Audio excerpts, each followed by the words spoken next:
যে আমরা বেসিক্যালি যে ফ্রেমওয়ার্কে কাজ করি না কেন, ফ্লাটার হোক, সেটা সে মার্ন স্ট্যাক ডেভেলপমেন্ট হোক বা এনিথিং, এটা যে কোনো ফ্রেমওয়ার্কই হইতে পারে, বা একদম লো লেভেল উইদাউট এনি ফ্রেমওয়ার্কও হইতে পারে। লাইক আমি সি বা C++, একদম লো লেভেল, আমি মেশিন লেভেলে কাজ করতেছি।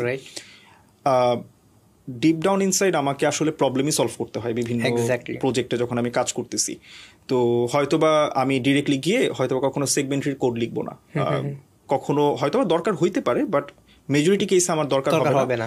হয়তোবা আমার হাতে কলমে একদম এক্স্যাক্ট বাইনারি সার্চের কোড আমি কখনো লিখবো না। হয়তোবা জ্যামিতির কোনো একটা প্রবলেম আমি হুবহু যেভাবে সিপিতে করতাম হুবহু সেটা আমি হয়তোবা করবো না, বাট আমাকে হয়তোবা কোনো একটা এপিআই ডিজাইন করতে গেলে যদি আমি সেটাকে একটু অপটিমালি করতে চাই, ওই কনসেপ্টটা হয়তোবা আমার দরকার হইতে পারে। লাইক আপনি যদি ডেটাবেজের কথা বলেন, আমরা হয়তোবা দেখতেছি যে আমার একটা কলাম খুব ফ্রিকুয়েন্টলি এক্সেস হইতেছে, আমি বললাম যে আমি কোনো কিছু কনসিডার না করে আমি জাস্ট ওইটাকে ইন্ডেক্স করে দিলাম যে ওকে এই কলামটা ইন্ডেক্স। সো আমি জানি যে ইন্ডেক্সিং করলে মেবি ফার্স্ট এক্সেসটা ফাস্ট হবে, বাট আমি এটার সাইড ইফেক্টগুলো চিন্তা করলাম না যে ইন্ডেক্সিং কিন্তু রাইটকে অনেক স্লো করে। আমি যদি ডেটাবেজে রাইট করতে চাই ইন ফিউচার, সো রাইটটা অনেক স্লো হবে।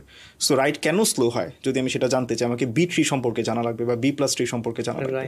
সো টেকনিক্যালি আমি ডেটা স্ট্রাকচারেই গেলাম আবার, বাট কনসেপ্টটা কিন্তু খুবই সিম্পল। হয়তো আপনি খুব বেসিক এপিআই ডিজাইনে আপনার এই জিনিসগুলো মাথায় রাখা লাগে। সো আপনি যদি কোনো একটা প্রবলেমের একদম রুট কজ অ্যানালাইসিস করে সেটার অপটিমাল সলিউশন বের করতে চান, আপনাকে গভীরে যাওয়াই লাগবে, এবং গভীরে দেখবেন যে ডেটা স্ট্রাকচার অ্যালগরিদমই হচ্ছে বেস। সো আপনি যেই ফ্রেমওয়ার্কে কাজ করেন না কেন, এটা লাগবেই আপনার। সো এটা এইভাবে বলা হয় যে এটা আসলে ফ্রেমওয়ার্ক অ্যাগনোস্টিক অ্যাপ্রোচ, যে আপনি ডেটা স্ট্রাকচার অ্যালগরিদম বা প্রবলেম সলভিং, মোটা দাগে বলতে গেলে কম্পিউটার সায়েন্সের যা বেসিক বলা যায় বা কোর্স সাবজেক্ট, সে এখানে আসলে অপারেটিং সিস্টেমও এক্সিস্ট করে, নেটওয়ার্কিংয়ের কিছু কনসেপ্টও এক্সিস্ট করে। সো এগুলোর সাথে যদি আমি